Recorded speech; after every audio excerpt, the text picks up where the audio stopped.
Ve kule voina karon siam tur chu bread omelette breakfast puron sen pum khat mi bola hian kan da anga chuan so thing hi thak tam pau le tui ka ti kai chuan tomato pum khat pum gan bak lo chuan marcha hring no pang ai tur siam don chuan marcha hring hi tel lo thei tho ta marcha ngam dan le ngam lo dan a zir kha ni mai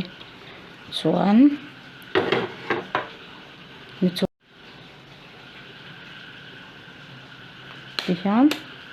artui hi tiang kan chuke anga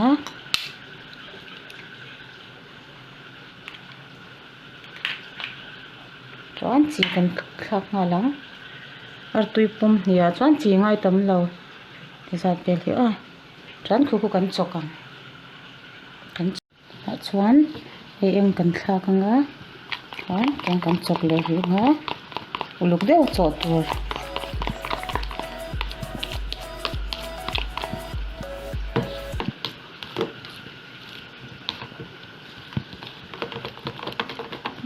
ti hian tel kan chuang anga kan khlak anga tel hi tapangai lova chuan fai peng he ti hian tel kan ti dar anga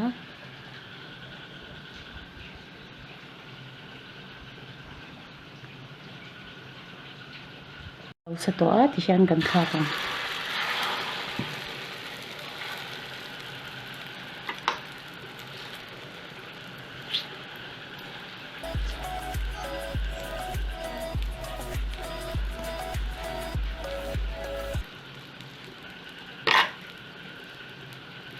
hian artui chu lo hmin ta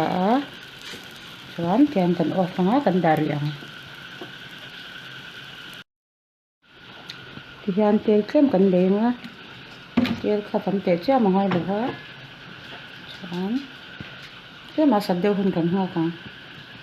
ti hian bread kha chuan kan da anga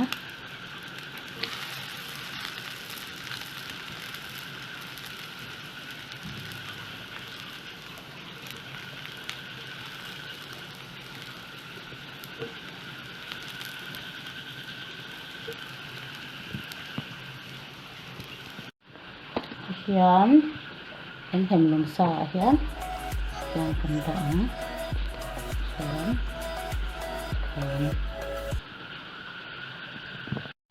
hian kan lo sam zo ta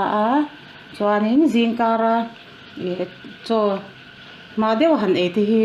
nge kan lo pe lo tlang pui ta thil siam har sa te chiam ani lawa ti hian artui kan chok nok noka tian bread ta ti khuan kan kanga ti khuan kan da ta chuan thingpui te nen po tuya sauce te nen te po tuya in lo siam chin ve theuh dawn nia